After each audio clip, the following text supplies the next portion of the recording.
I think the way the process worked was that we would have the meeting with the charity.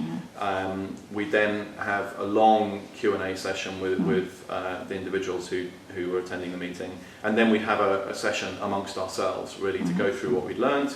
And we also produced a matrix to try to assess the different organisations, mainly according to what we felt, from the project point of view, was the breadth and depth of the potential impact that the project might have, and then the track record, what we thought of the people, those kinds of elements.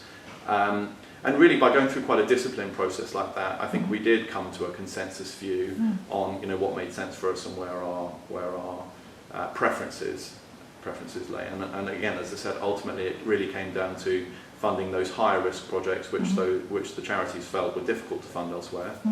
And then secondly, trust in the individuals in the institutions.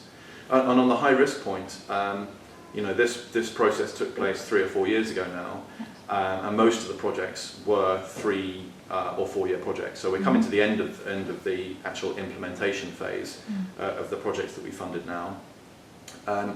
And it's been very gratifying because 2 of the projects in particular, which were very much at the higher risk end of the scale, funding the startup of WaterAid in Pakistan, which is obviously a very high risk project, and then secondly the HRV project in Ethiopia. Both of those have now succeeded in attracting very substantial institutional funding that certainly the charities have told me they didn't believe would have been available were it not for our sort of enabling capital to begin with.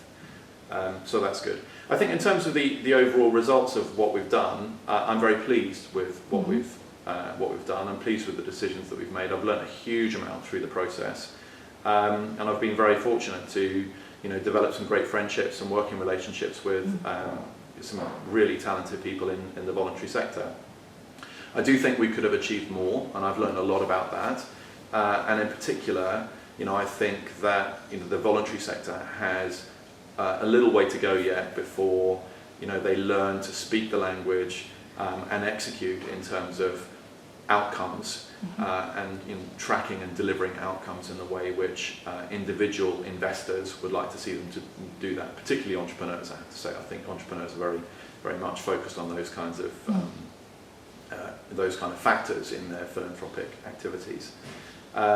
But overall, I'm very happy with the decisions that we've made, the organisations that we've worked with, and this is a process that I see myself continuing and hopefully going through another 3 or 4 times over the course of the next 20 years or so of my career.